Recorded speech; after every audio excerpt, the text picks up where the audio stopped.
Olá, queridos irmãos e irmãs, sejam bem-vindos ao nosso canal e à reflexão diária de hoje, terça-feira da quarta semana da Quaresma. Evangelho de hoje, João 5, 1 a 16. Houve uma festa dos judeus e Jesus foi a Jerusalém. Existe em Jerusalém, perto da Porta das Ovelhas, uma piscina com 5 pórticos, chamado Betesda, em hebraico. Muitos doentes ficavam ali deitados, cegos, coxos e paralíticos. De fato, um anjo descia de vez em quando e movimentava a água da piscina, e o primeiro doente que aí entrasse, depois do borbulhar da água, ficava curado de qualquer doença que tivesse. Aí se encontrava um homem que estava doente havia 38 anos. Jesus viu o homem deitado e, sabendo que estava doente há tanto tempo, disse-lhe: "Queres ficar curado?" O doente respondeu: "Senhor, não tenho ninguém que me leve à piscina quando a água é agitada. Quando estou chegando, outro entra na minha frente." Jesus disse: "Levanta-te, pega a tua cama e anda." No mesmo instante, o homem ficou curado, pegou sua cama e começou a andar. Ora, esse dia era sábado. Por isso os judeus disseram ao homem que tinha sido curado: "É sábado, não te é permitido carregar tua cama." Ele respondeu-lhes: "Aquele que me curou disse: pega a tua cama e anda." Então lhe perguntaram: "Quem é que te disse: pega a tua cama e anda?" O homem que havia sido curado não sabia quem fora, pois Jesus se tinha afastado da multidão que se encontrava naquele lugar. Mais tarde, Jesus encontrou o homem no templo e lhe disse: "Eis que estás curado, não voltes a pecar, para que não te aconteça coisa pior." Então o homem saiu e contou aos judeus que tinha sido Jesus quem o havia curado. Por isso os judeus começaram a perseguir Jesus, porque fazia tais coisas em dia de sábado. Duas coisas importantes a se destacar no texto de hoje: a empatia, a compaixão de Jesus para aquele homem. Ele estava naquela situação há 38 anos. Quer dizer, é uma vida. É uma vida.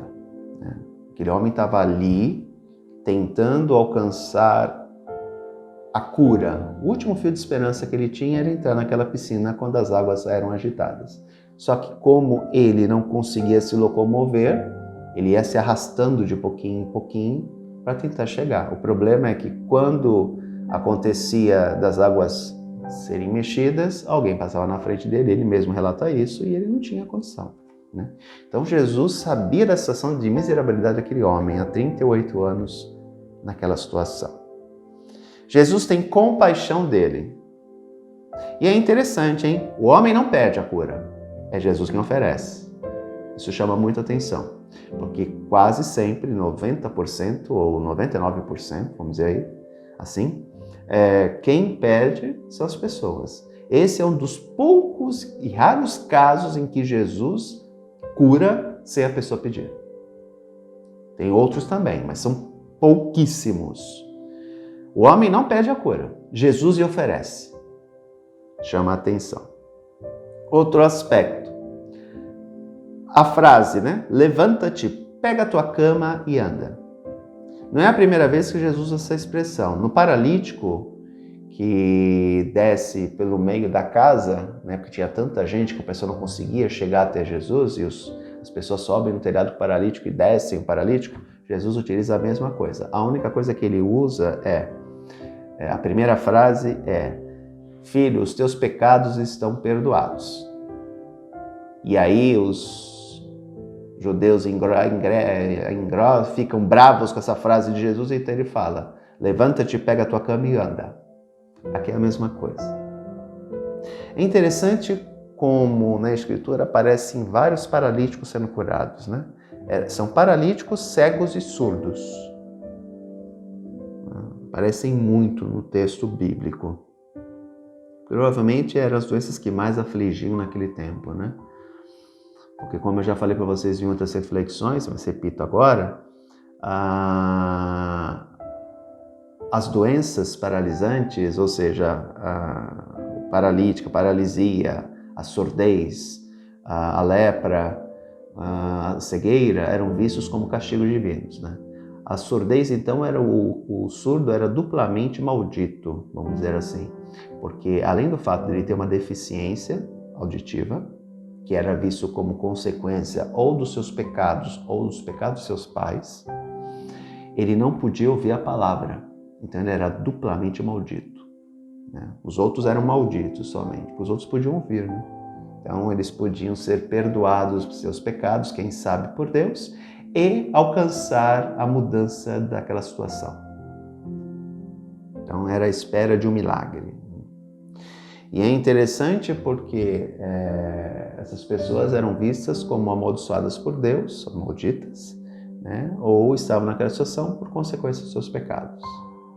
Então quando Jesus curava essas pessoas, não era simplesmente uma cura espiritual. Era uma cura, não era somente uma cura física, era uma cura espiritual e emocional também. Voltemos ao texto. Dia de sábado, novamente um embate entre Jesus, né? E para ele curava todo santo dia. Era a oportunidade, quem sabe Jesus ia estar em Jerusalém no domingo, pode ser que não, né? Era o dia da cura daquele homem, independente que dia era. Segunda, domingo, sábado, terça, quarta, não importa. Era o dia daquele homem. E Jesus vai realizar a cura. E isso chocava, irritava profundamente os fariseus. Por quê? Porque eles eram apegados, eles eram dogmáticos, eles eram apegados à lei. Tudo aquilo que era fora da caixinha, para eles era um absurdo. E curar em dia de sábado, para eles era um absurdo. Por quê? Porque não seguia estritamente a lei. E Jesus, a todo momento, revela que a lei está abaixo do ser humano. O ser humano está acima da lei. O ser humano tem que ser cuidado.